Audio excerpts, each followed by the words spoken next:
Hi అండి, welcome back to our channel. నేను మీ పద్మ. ఈరోజు మా హోటల్ స్టైల్ చట్నీ అనేది, పల్లీ చట్నీ అనేది ఎలా చేసుకోవాలో ఈ వీడియోలో చెప్తానండి. పర్ఫెక్ట్గా ఎలా టేస్టీగా రావాలో ఈ వీడియోలో చూపిస్తాను. అందరూ అనుకుంటారు కదా, హోటల్ చట్నీ బాగుంటుంది ఎలా చేస్తారో అని అనుకుంటారు కదా. అయితే ఈ వీడియోలో చూసేద్దాం, వచ్చేయండి. ముందుగా ప్యాన్ పెట్టుకొని శనగిత్తనాలు అనేది వేసుకోండి. మీకు ఎంత కావాలో అంత క్వాంటిటీలో అనేది పల్లీలు తీసుకొని వేసుకోండి. అలానే వేసుకున్న తర్వాత మీడియం ఫ్లేమ్ మీద, ఎప్పుడైనా సరే పల్లీలు అనేది మీడియం ఫ్లేమ్ మీద పెట్టుకొని ఫ్రై చేసుకుంటేనే చట్నీ అనేది టేస్టీగా ఉంటుందండి.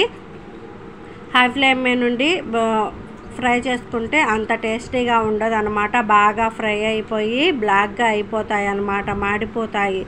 అప్పుడు చట్నీ అనేది టేస్టీగా ఉండదు. ఇలా మనము మీడియం ఫ్లేమ్ మీద ఫ్రై చేసుకుంటా ఉండాలి. చూసారా, కొంచెం కలర్ చేంజ్ అవుతుంది. లోపల మొత్తం మీడియం ఫ్లేమ్ మీద ఫ్రై చేసుకుంటా ఉంటే లోపల మొత్తం ఫ్రై అయిపోయి బాగా ఫ్రై అయిపోతాయండి. అప్పుడు మనకి పల్లీ అనేది తింటుంటే కూడా బాగా రుచిగా అనిపిస్తుంది. చూడండి, అలా వచ్చేదాకా మనం మీడియం ఫ్లేమ్ మీద ఫ్రై చేసుకుంటా ఉండాలి. చూసారా, మనకి ఇలా ఫ్రై అయిపోవాలి. ఇలా ఫ్రై అయిపోతే మనకి పర్ఫెక్ట్గా ఫ్రై అయిపోయినట్టు. చూసారా, ఇలా అంటే పొట్టు అనేది ఊడిపోతుంది. చూడండి, ఇలా ఫ్రై చేసుకొని పక్కన పెట్టేసుకోండి. ఇలా పక్కన పెట్టేసుకున్న తర్వాత పచ్చిమిర్చి శుభ్రంగా కడుక్కొని వాటర్లో వేసుకొని బాయిల్ చేసుకోవాలండి. హోటల్లో ఇలానే చేస్తారు. మన ఇళ్ళల్లో అయితే మామూలుగా నూనెలో ఫ్రై చేసుకుంటాం కదా, అలా కాదండి. హోటల్లో ఇలా బాయిల్ చేసుకోవాలా. చూసారా, ఇలా బాయిల్ అయితే సరిపోతుంది. మనకనేది ఇలా బాగా ఉడికిపోవాలన్నమాట. బాగా ఉడికిపోతేనే చట్నీ అనేది టేస్టీగా ఉంటుంది. ఏమీ లేదండి, చిన్న టిప్స్ అనేది పాటిస్తే పర్ఫెక్ట్గా వస్తుందన్నమాట. గ్యాస్ ఆఫ్ చేసుకొని ఉడికిందో లేదో ఒకసారి చూడండి. చూసారా, ఉడికిపోయింది, పర్ఫెక్ట్గా ఉడికిపోయింది. ఇవి తీసుకొని చల్లారిన తర్వాత మిక్సీ జార్లోకి వేసుకుందాం.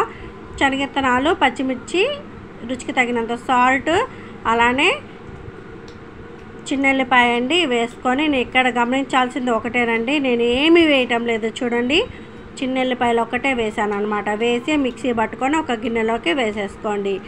ఈ మిక్సీ నేను అయ్యి జీలకర్ర ఇవేమీ వేయటం లేదండి. నేను అన్నీ పోపులో వేసుకుంటాను కాబట్టి ఇందులో నేను ఏమీ వేయటం లేదు. పోపు వేసుకుందామండి. పోపు వేసుకొని ఇంకా సర్వ్ చేసుకోవడమే. నిజంగా చెప్తున్నాను ఫ్రెండ్స్, హోటల్ స్టైల్ చట్నీ ఇలానే చేస్తారు. మా హోటల్లో మేము ఇలానే చేస్తాం కాబట్టి మీకు ఈ వీడియోలో చెప్తున్నాను. చూసారా, ఎంత టేస్టీగా ఉంటుందో ఒకసారి మీరు కూడా ట్రై చేయండి. అలానే ఎలా ఉందో నాకు కామెంట్ చేయండి. చాలా బాగుంటుంది పల్లీ చట్నీ అనేది. ఇలానే వేసుకుంటాము. మనం అందరూ అనుకుంటారు పల్లీలు పుట్నాలు వేస్తారు అని. పుట్నాలు అస్సలకే వేయమండి. పుట్నాలు అంటే తెలుసు కదా, శనగపప్పు అన్నమాట. మేము అసలుకి శనగపప్పు అనేది అస్సలకి వేయము. ఇలా చేసుకుంటే చాలా బాగుంటుంది. మన వీడియోస్ కనుక మీకు నచ్చితే ప్లీజ్ లైక్ చేయండి, షేర్ చేయండి, కామెంట్ చేయండి, సబ్స్క్రైబ్ టు మై ఛానల్.